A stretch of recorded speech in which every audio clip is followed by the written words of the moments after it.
Sumali nga ako ng tournament at halos magsigawan yung mga tao kasi gusto nila akong paggamitin ng Moss Cube.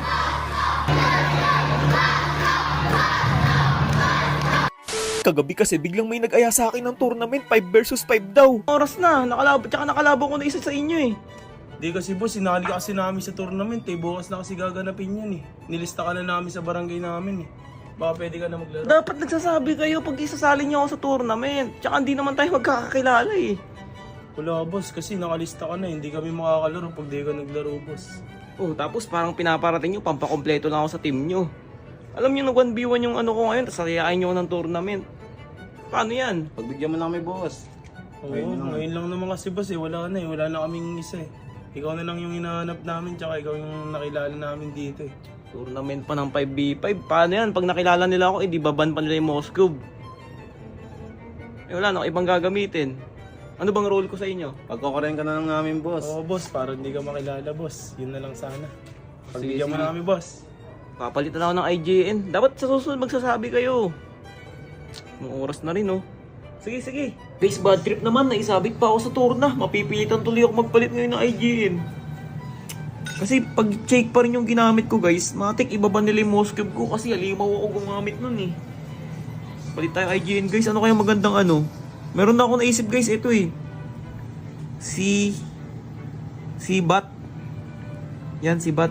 Kumbaga, guys, yung si Shake, tapos yung Bat, si Bat. Pag Shake plus si Bat. Yung naisip ko, guys. Sa tingin nyo, okay lang kaya yan? Parang hindi ako masyadong mahalata bukas. Si Bat. Makangas, guys, no? Nakakainis kasi. Gagalingan ko na lang. Bali guys, dito nga pala yung ginanap sa San Francisco General Trias, Cavite. Nakakatuwa kasi sobrang babait ng mga SK dito, inasikaso kami. Napakarami ding sumali sa Mobile Legends tournaments na ito, halos umabot ng 32 teams. Tignan nyo naman guys, ganyang karami yung sasagupain namin. Sa tingin nyo, tatagos kaya kami? Dito kami pinaupo sa unang table at kung makikita nyo yung mga mukha na yan, yan yung magiging kakampi ko mamaya kapag nagralo na. First time ko nga pala sumali sa ganito kalaking tournaments guys, tapos ang laki ng premyo, pakinggan nyo. 1,000 pesos cash. For our first place, you will receive trophy, medals, and 5,000 pesos cash. For our second place, you will receive a trophy. Napakaraming nakakakilala sa akin ditong bata, labis akong natutuwa. Magmo-Moss Cube sana ako dito guys kasi gustong gusto nila akong paggamitin nito. Dadalawang isip ako sa pagkakataong ito guys kung magmo-Moss Cube ba ako kasi malaki yung chance ang manalo. Pero nakinig na ako sa sinabi ng aking mga kakampi kasi hindi naman namin napag-usapan na magmo-Moss Cube ako guys eh. Kumbaga parang ako talaga yung core user dito sa aming team. Tsaka ibang iba yung laruan kapag ganitong tournaments kahit pa top global ka, kung yung mga kalaban nyo naman ang mga hero ay nasa meta, naku luging-lugi talaga. Sa kasamaang palad natalo nga pala kami dito sa unang first game namin, sobrang nakakapanlumo. Nice game pa rin sa mga nakalaban namin, sobrang lalakas ninyo. Salamat nga pala sa mga SK chairman ng Barangay San Francisco. Sana tuloy-tuloy pa ang magagandang proyekto ninyo. Ay, na, boy.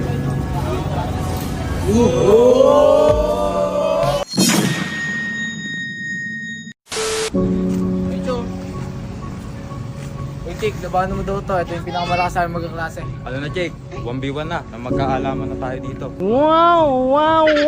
Guys, daw pinakamalakas sa kanilang magkakaklase. Makikita natin. Game na kaagad para magkaalaman na. Kaya pala malakas bumoses to kasi Moss Cube din yung gagamitin niya. Kapag magkaparehas kasi ng hero, dyan ako mahina. Tapos ang mali ko pa, hindi ko napansin na level 2 na siya. Ako level 1 pa lang.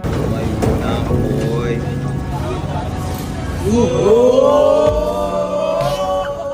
Naka first blood lang siya, nag-angas kaagad. Yan pa naman ang ayaw na ayaw ko. Kaya naman pinilit ko kaagad makapaghiganti sa kanya.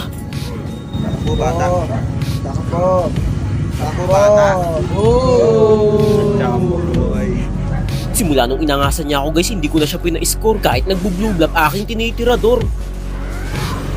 Huli ka, Balbo. Sa kada mga kasalubong ko siya, hindi ko na siya pinapahintulutang makauwi pa. Lahat ng aking sibat pinapasalo ko lahat sa kanya.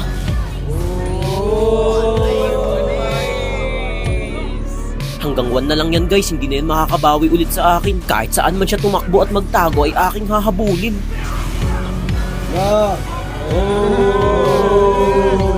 Pinapasok.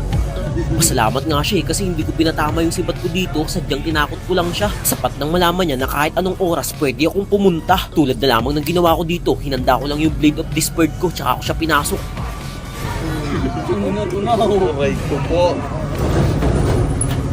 Sa puntong ito muling nagtagpo ang aming landas, kitang-kita ko yung pagdash niya kaya ngayon wala na siyang kawala.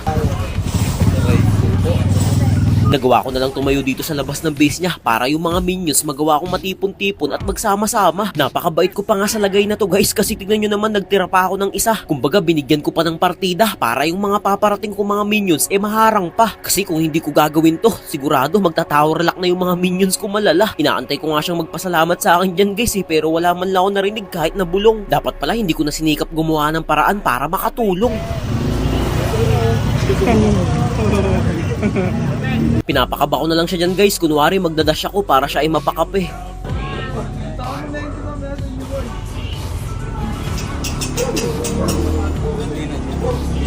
Tingnan nyo guys, bibiglain ko yan mamaya tapos biglang malulusaw. Ito oh. Uy! Gago!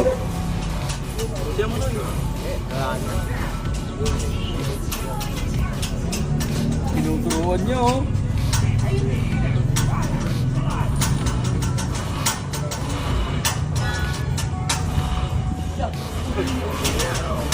Patay ka na, boy!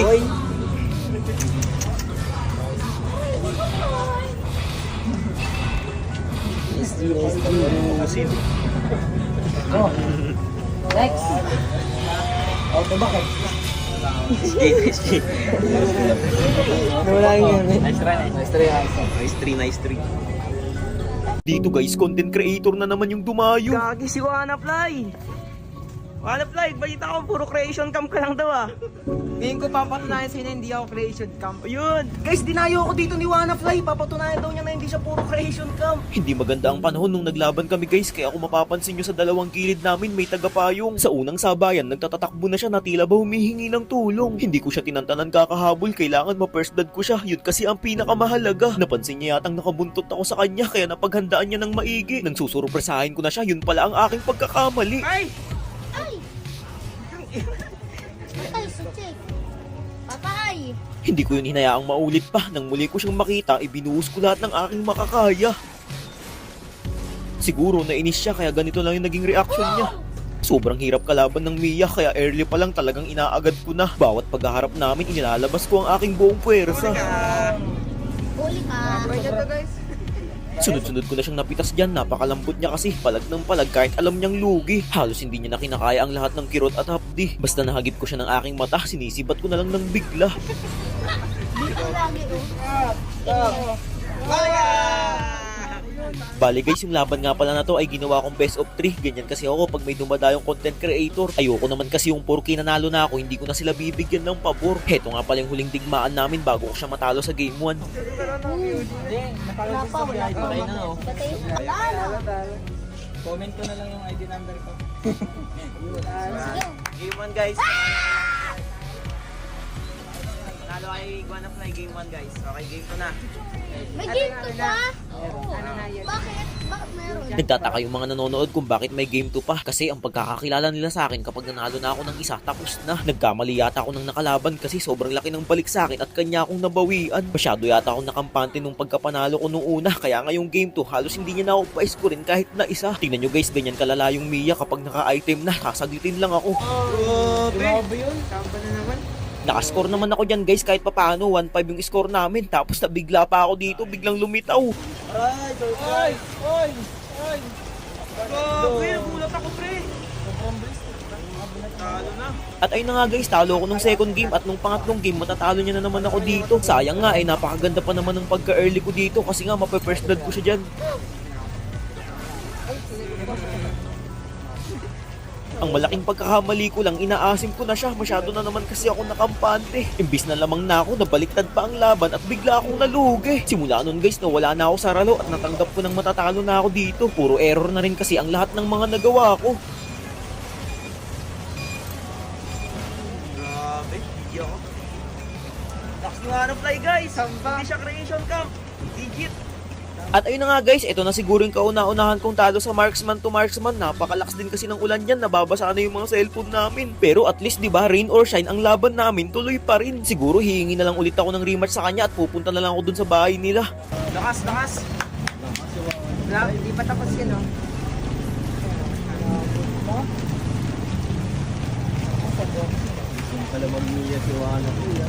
Nice guys. Hindi siya creation cup. Alam niyo na. Talaga siya.